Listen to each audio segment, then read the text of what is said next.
Now that GMS is installed and registered, you can see several menus. Here we show you the full edition. The manage site is used to create new website. The template menu is used to define the generic rule with default website parameters and how to replicate or share the content. The tool menu that is used to supervising the extensions that are currently present in all the websites and helps you to install, share or uninstall extension in the different slave sites. This provides you a supervised tool. The check patches that we will see in a few seconds is used to install the different patches for Joomla or extension to allow GMS working correctly.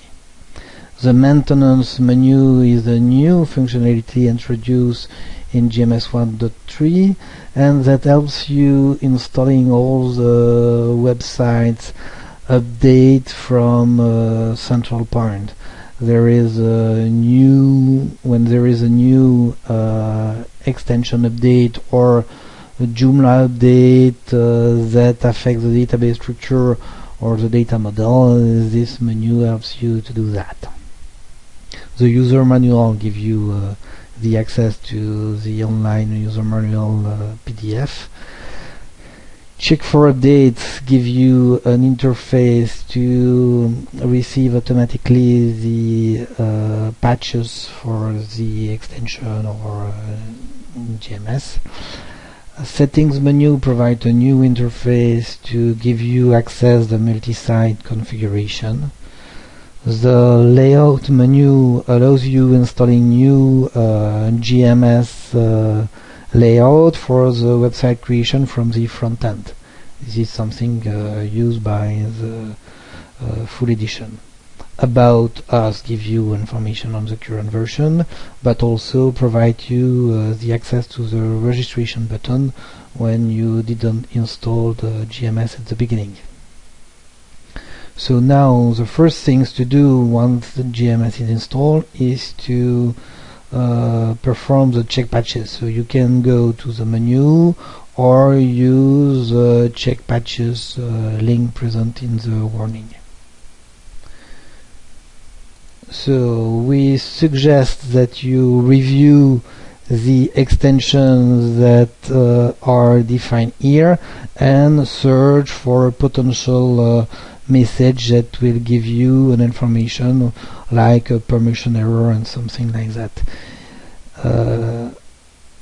When you have supervised that overall, you can now install the patches. The install proceed with the installation. If you receive a message like a copy failed, that means that you have a potential permission issue somewhere.